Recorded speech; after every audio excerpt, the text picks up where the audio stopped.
कीमतों में कमी तो आई है, लेकिन फिर भी पाकिस्तान के ज़्यादातर मुतवस्सित घराने से ताल्लुक़ रखने वाले लोगों के लिए अपनी आमदन में गुजारा करना बहुत मुश्किल है।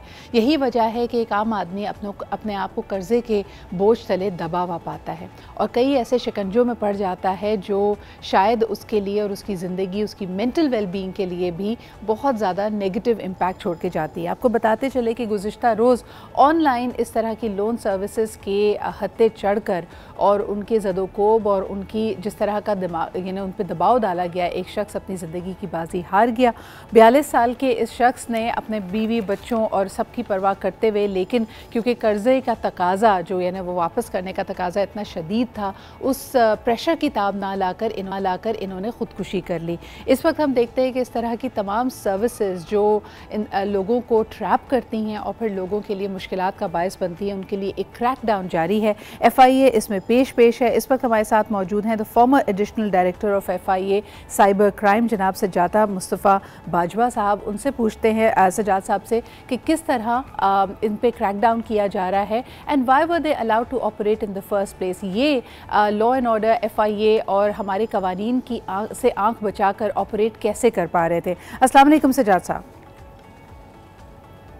जी वालेकुम सलाम। सजाद साहब, सबसे बहुत बहुत शुक्रिया।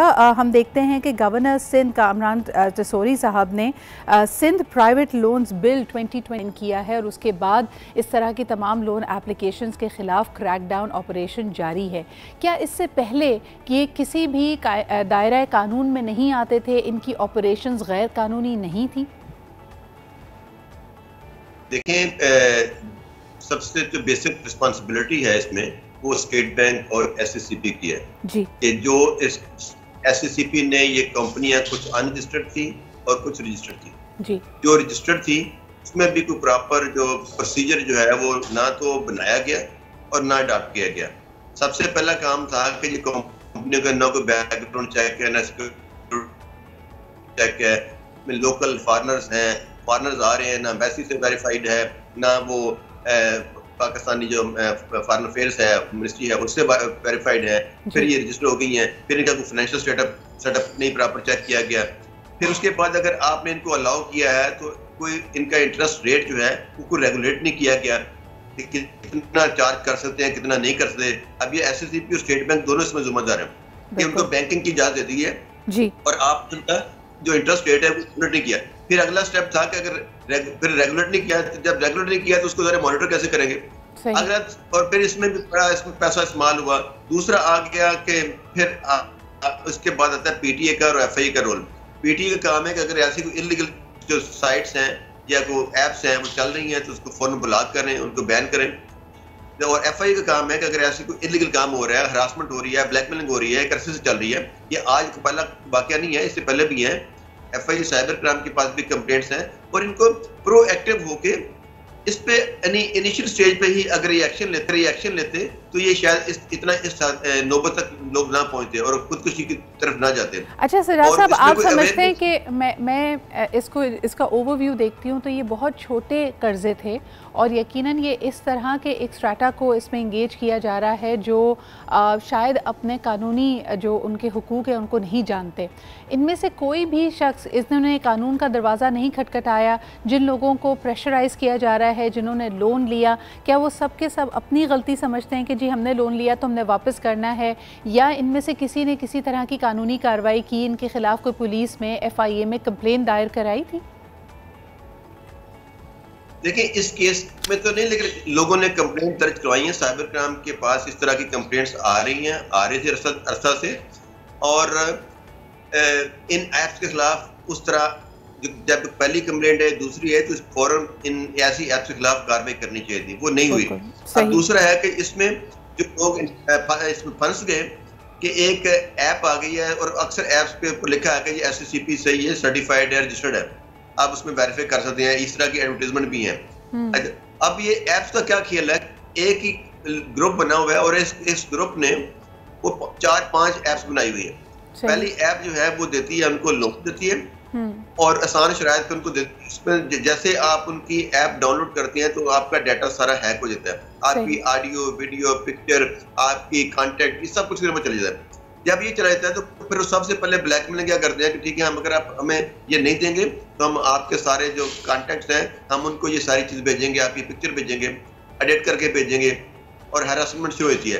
अब ये साइबर क्राइम के अंडर आता है। जब भी हैरेसमेंट होगी, अगर कोई लीगली रजिस्टर्ड भी है, फिर भी अगर कोई हैरेसमेंट करता है, ब्लैकमेल करता है, तो वो साइबर क्राइम के अंडर आता है। अब इसमें और फिर उन्होंने क्या किया कि साथ ही वो रेफर करते थे कि हम इस ऐप को छोड़ के आप फलां ऐप से ये लोन फर्दर ले लें। सर, इसके अलावा भी हम देख सकते हैं, आप जिस तरफ इशारा कर रहे हैं ये यकीनन प्राइवेसी और डेटा ब्रीच है, लेकिन ये मेरे ख्याल में बड़ी बड़े नाम इसके अंदर इसी गलती के या इसी कार्रवाई के मुर्तकिब हमें नज़र आते हैं। मिसाल के तौर पे आप कहीं पे भी अगर आपने किसी रियल एस्टेट में कोई ख़रीदो फ़रोख्त की है, किसी प्रोजेक्ट में इंटरेस्ट का इजहार किया है, दूसरी तरफ अगर किसी बैंक के पास आपका डेटा है, हम अक्सर देखते हैं कि उनके कंपेटिटर्स के पास ये डेटा आ जाता है, और क्योंकि आपका एक इंटरेस्ट स्टैब्लिश हुआ होता है, या तो आप खरीदो फरोख्त में इंटरेस्टेड हैं या बैंकारी में इंटरेस्टेड हैं, इतने लोग हमें दिन रात कॉल कर रहे होते हैं, ये भी हो सकती हैं। इसके अलावा just a competitor acquiring this data is also happening in Pakistan. FIA इसके ऊपर क्यों नहीं कोई इक़दाम करते?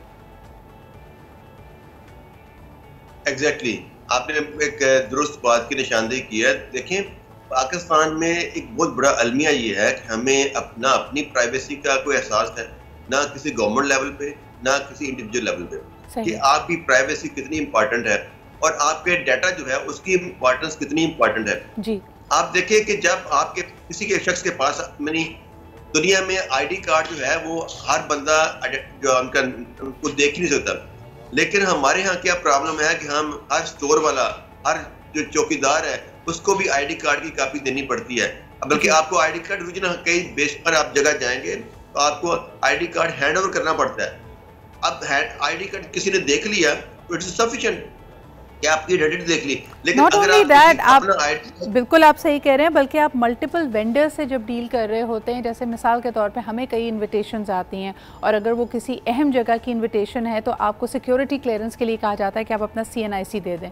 ऐसी सिचुएशंस कई लोगों के पास होती हैं और लोग बहुत गैर जिम्मेदारी से अपने शनाख्ती कार्ड की कॉपी या तो व्हाट्सएप कर रहे हैं या किसी को ईमेल कर रहे हैं, उसको क्रॉस भी नहीं कर रहे, और यकीनन ये मेरे ख्याल में भी बड़े फरसूदा तरीके होंगे अपने ID कार्ड को कैंसिल करने के लिए, बिकॉज व्हाट यू नीड, आपका एक दफ़ा आपने जैसे कहा कि तमाम डेटा अगर किसी के पास मौजूद है तो उसके मिसयूज़ होने के चांसेस होते हैं। बहुत बहुत शुक्रिया, सजाद साहब हमारे साथ मौजूद थे। क्रैकडाउन जारी है। एक दफ़ा फिर प्रोग्राम के तवज्जुह वालों को कहना चाहेंगे कि पैसे की लेन देन या कोई भी ऐसी ऑफ़र जो आपको too good to be true लगे, उसके ऊपर आपने जो है ना बिल्कुल इसको इजी नहीं लेना है, उसको आप don't take it lightly, do your due diligence. और ख़ास तौर पे अगर कोई शख्स इस तरह के लेन देन में या कोई बहुत अट्रैक्टिव ऑफर आपको दे रहा है, please verify the company and verify the person.